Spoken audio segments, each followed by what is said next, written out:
नमस्कार दोस्तों, जसी टेक में आप सबका हार्दिक स्वागत है। तो भाई आ गई एक्सपायरी। क्या तैयार हो एक्सपायरी में ट्रेड करने के लिए? क्या आपको मालूम है कि एक्सपायरी में ट्रेड करने के लिए क्या क्या चीजों का ध्यान रखना चाहिए? मुझे मालूम है बहुत लोग तो इसलिए आए होंगे कि भाई Nifty, bank Nifty, fin Nifty के लेवल्स दे दो और उससे उनका काम चल जाता है। ठीक है भाई, काम चलता है, लेकिन बहुत लोग ऐसे हैं जो ये जानना चाहते हैं, जो ये सीखना चाहते हैं कि कब हमको किसी भी एक्सपायरी डे वाले दिन ट्रेड लेना चाहिए। Point number one. Point number two, वो ये जानना चाहते हैं कि कौन सी ऑप्शन लेने से हमको लाभ होगा। पॉइंट नंबर थ्री, वो ये जानना चाहते हैं कि किस प्रीमियम की ऑप्शन लेनी चाहिए और किस प्रीमियम की जो ऑप्शन लेते हैं उसका ब्रेक इवन पॉइंट, यानी कि नो प्रॉफिट नो लॉस कब किस स्थिति में आता है, वो जानना चाहते हैं। तो इस वीडियो में मैं इन्हीं चीजों पर चर्चा करने वाला हूं। बहुत कुछ सीखने को मिलेगा जो सीखना चाहते हैं। जो सीखना नहीं चाहते उनके लिए तो भाई कोई क्या ही कर सकता है। एक छोटा सा मैंने प्रेजेंटेशन तैयार कर रखा है ऑप्शंस ट्रेडिंग के ऊपर कि किस तरह से हम लोग ऑप्शन ट्रेड करते हैं। Options trading on expiry day. दोस्तों, एक्सपायरी डे की जब हम बात करते हैं तो आपको पता है कि वीकली एक्सपायरीज होती है निफ्टी और सेंसेक्स की। निफ्टी और सेंसेक्स के अलावा अगर मंथली एक्सपायरीज की बात की जाए तो वो होती है bank Nifty, fin Nifty, mid cap, Sensex, Bankex और ऑफ कोर्स निफ्टी 50 की भी। तो अब कल जैसे कि एक्सपायरी है तो किस तरह से हमको ट्रेड करना है, आइए वो जानते हैं। मैं अक्सर बोलता हूं मेक श्योर कि कुछ भी ओवरनाइट बैगेज होल्ड करके ना जाया जाए।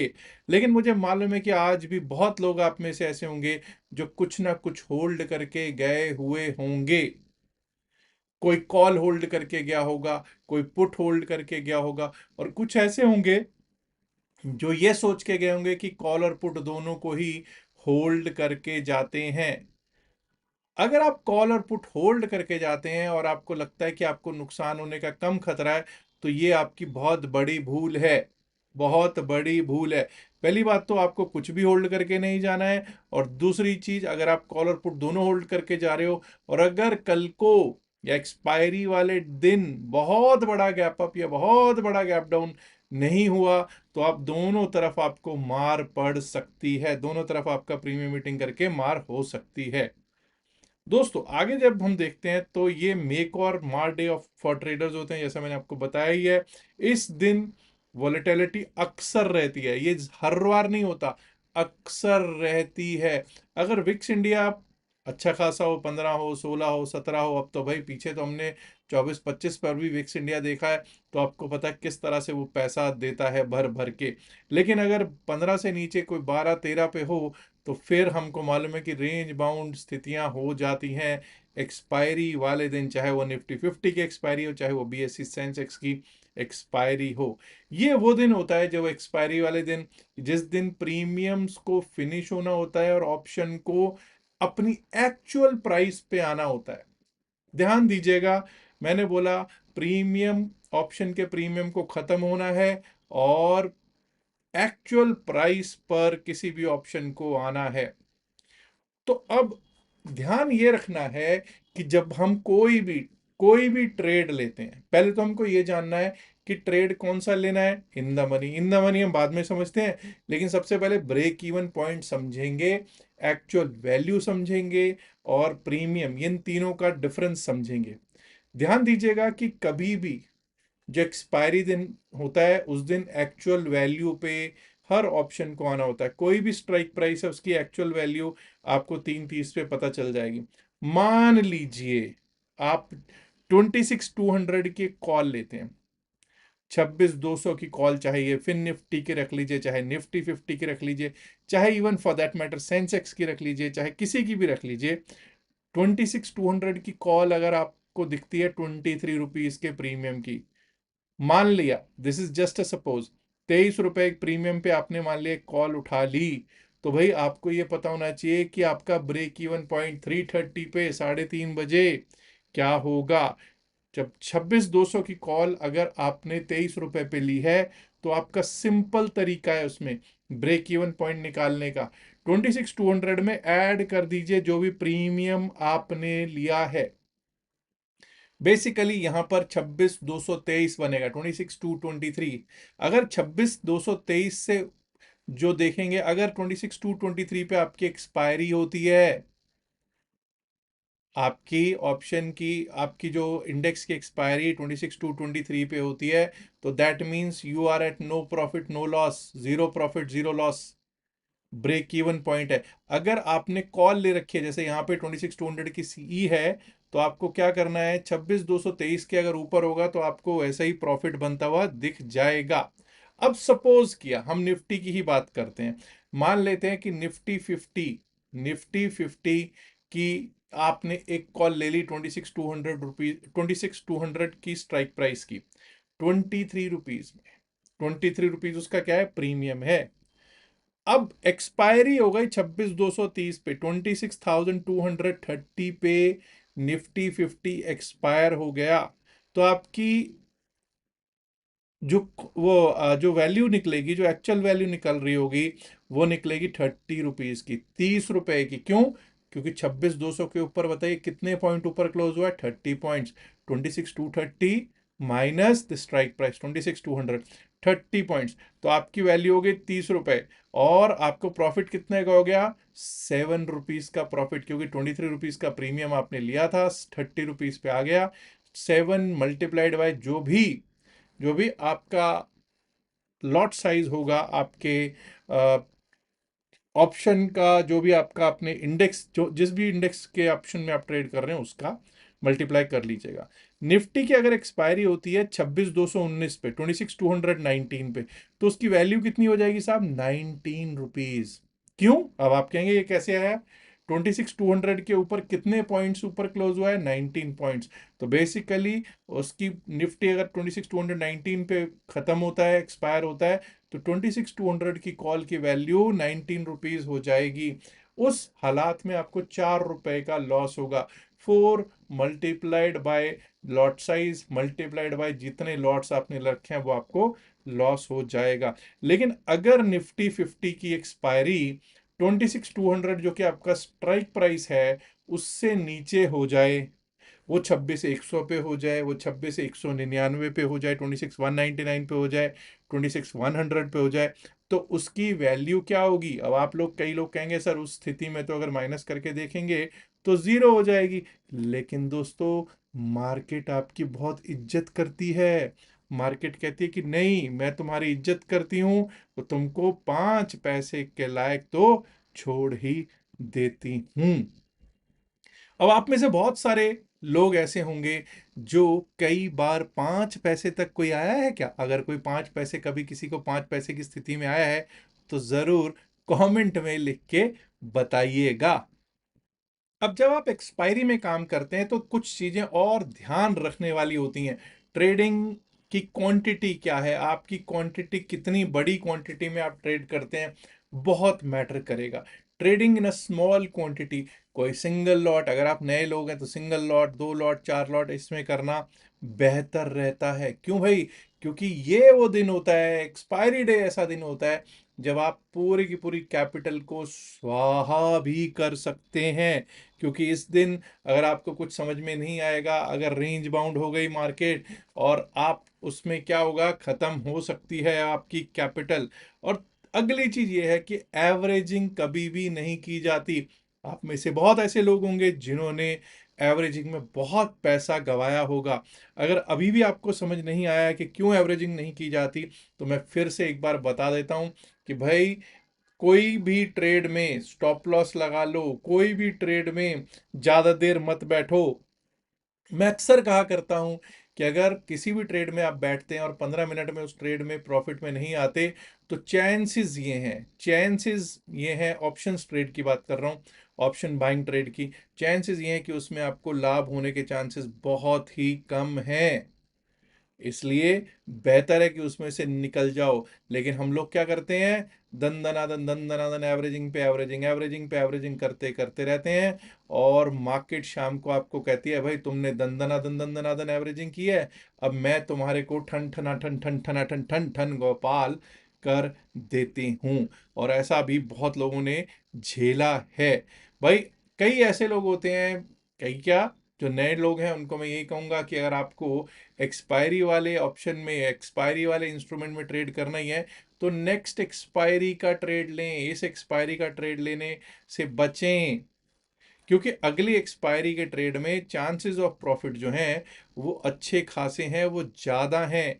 इस एक्सपायरी में हो सकता है प्रॉफिट मिले ना मिले, क्योंकि अगर वॉलेटिलिटी नहीं हुई तो भी आप दिक्कत में आ जाओगे, और अगर वॉलेटिलिटी हो गई और आपके खिलाफ वॉलेटिलिटी चली गई तो आप दिक्कत में आओगे ही आओगे। और मैं हमेशा एक चीज़ कहता हूं कि भाई, it's important in the market, it is important to earn profit, yes, but it is more important to safeguard your capital. तो भैया, अपने कैपिटल को सेव गार्ड करना ज़्यादा ज़रूरी है बनस्पत के प्रॉफिट करने के, क्योंकि अगर आप की जेब में पैसा नहीं होगा, लाला की जेब में पैसा नहीं होगा, तो लाला दूसरे दिन ट्रेड के लिए कैसे आएगा बाजार में।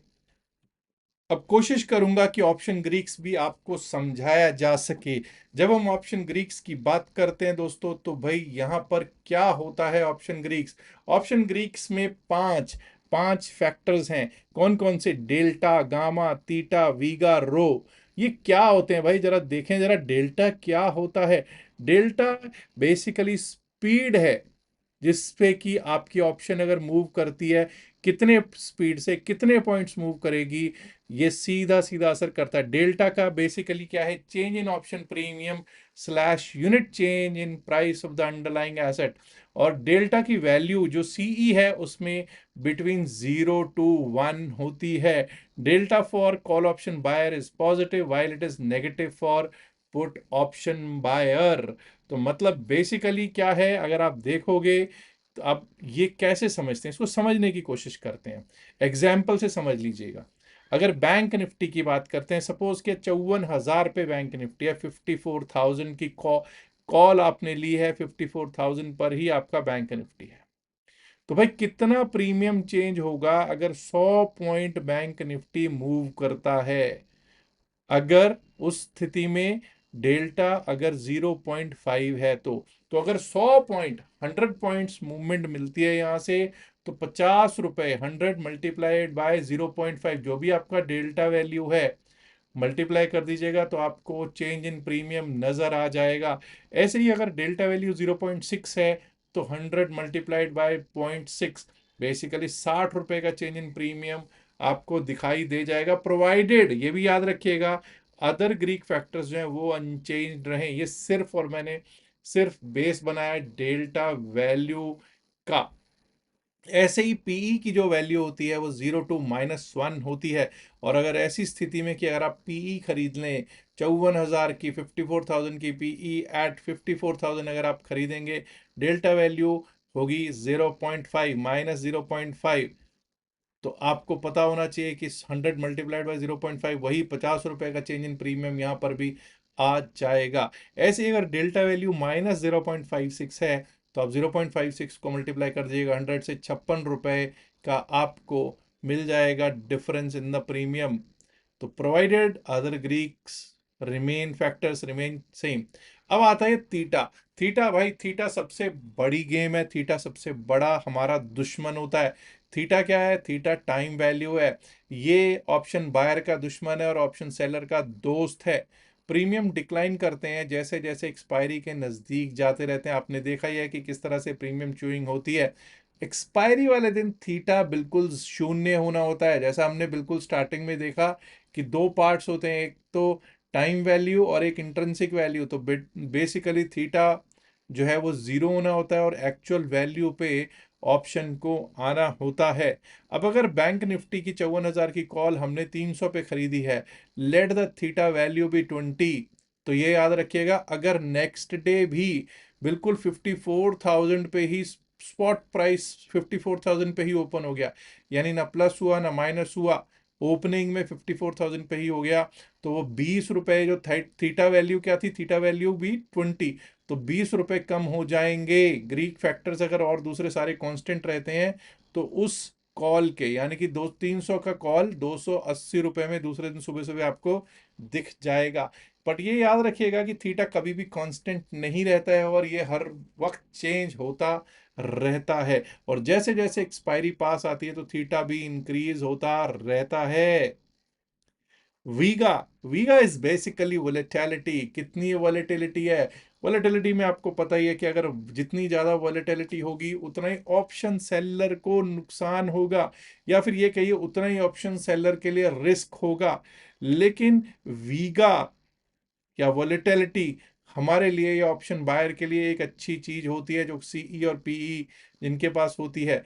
तो भैया ये किस चीज के ऊपर डिपेंडेंट है? ये रहता है न्यूज के ऊपर डिपेंडेंट है कि किसी देश के राष्ट्रपति ने क्या कह दिया, किसी देश के फाइनेंस मिनिस्टर ने क्या कह दिया, बजट की क्या न्यूज आ गई। इन चीजों पर ये काफी कुछ निर्भर करता है। वीगा किस तरह से काम करता है उसका भी एग्जाम्पल आपके सामने रख देते हैं। बैंक निफ्टी का अगर 54,000 का ही कॉल ले रहे हैं, 54,000 का ही स्पॉट प्राइस है। अगर IV be 20 and if IV increases to 23, let vega be 15। देखिए, अब यहां पर देखिए, दैट मीन्स 3 को गुना करेंगे, कितना 3 बढ़ गया ना, तो 3 मल्टीप्लाइड बाय 15 इज 45। वीगा 15 है, तो इसका मतलब है 45 rupees will be the increase in the option, यानी कि 300 वाला जो ऑप्शन है उसमें 45 रुपीज और बढ़ जाएंगे और 345 रुपीज का ऑप्शन हो जाएगा। अब वीगा के साथ साथ अब एक रो है, रो का कोई इतना टेंशन मत लीजिएगा, वो हमारे आपके उसमें नहीं आता, क्योंकि वो ब्याज दरों के ऊपर काफी कुछ डिपेंडेंट होता है दोस्तों। काफी कोशिश की है मैंने आज समझाने की कि ये किस तरह से काम करना चाहिए, किस तरह से काम नहीं करना चाहिए, क्या क्या गलतियां करते हैं, किस तरह से ऑप्शन ग्रीक काम करता है। ऑप्शन ग्रीक मुझे मालूम है बहुत लोगों के समझ में जल्दी नहीं आता है। कोशिश भला ही की है, लेकिन जितना भी समझ में आए, बस ये समझ लो, थीटा हमारा दुश्मन है। थीटा हमारा दुश्मन है, वॉलेटिलिटी हमारे साथ है अगर हम क्या कर रहे हैं, ऑप्शन बाय कर रहे हैं। Simple, simple as that. अच्छा, अगर आपने अभी तक डेल्टा एक्सचेंज में अपना अकाउंट नहीं खुलवाया है तो डेल्टा एक्सचेंज में आप अपना अकाउंट खुलवा कर क्रिप्टो करेंसी की अपनी जर्नी स्टार्ट कर सकते हैं। आप देख पा रहे होंगे ऊपर आपको एक QR कोड दिखाई दे रहा होगा, उस QR कोड से भी एंटर कर सकते हैं, QR कोड से भी आप अकाउंट खोल सकते हैं। नीचे डेल्टा एक्सचेंज का लिंक भी दे रखा है डिस्क्रिप्शन और पिन में से वीडियो, वहां से भी अपना अकाउंट खोल सकते हैं। इसका लाभ ये होगा कि आपको डेल्टा एक्सचेंज में तो मिलेगा ही, आपको 10% के करीब का डिस्काउंट मिल जाएगा कुछ दिनों के लिए फी में, और साथ में व्हाट्सएप ग्रुप में एंट्री मिल जाएगी, जैसी टेक क्रिप्टो करेंसी का जो व्हाट्सएप ग्रुप है उसमें एंट्री मिल जाएगी। And also my dear friends, 2 से 3 दिन का जो क्लास है वो भी आपको क्रिप्टो करेंसी का फ्री मिल जाएगा। टेलीग्राम चैनल से जुड़ना चाहते हैं, टेलीग्राम चैनल का भी लिंक आपको डिस्क्रिप्शन और पिन में से वीडियो में दे रखा है। मुझे मालूम है कई लोगों की उम्मीद थी कि भाई कल के लिए लेवल्स, कल के लेवल से ज़्यादा इंपॉर्टेंट चीज़ दी है शायद, अगर ज़्यादा बेटर लगा है तो नीचे कमेंट्स में ज़रूर लिख कर बताइएगा। याद रखिएगा, जो भी बातचीत इस वीडियो में की गई सिर्फ और सिर्फ एकेडमिक पर्पस से की गई, इसका बायसेल की सलाह से कोई लेना देना नहीं है। बायसेल की सलाह के लिए आप अपने फाइनेंशियल एडवाइजर से बात करिएगा। लास्ट में इल्तिजा है, गुजारिश है, रिक्वेस्ट है कि इस वीडियो को लाइक करें, शेयर करें इस वीडियो को अपने दोस्तों के साथ जैसे असंख्या में। माय डियर फ्रेंड्स, अगर आपने अभी तक जसरीक चैनल को सब्सक्राइब नहीं किया है, देर किस बात की, सब्सक्राइब करना तो बनता है ना दोस्तों। शुक्रिया, नमस्कार, धन्यवाद, good luck for tomorrow, bye bye.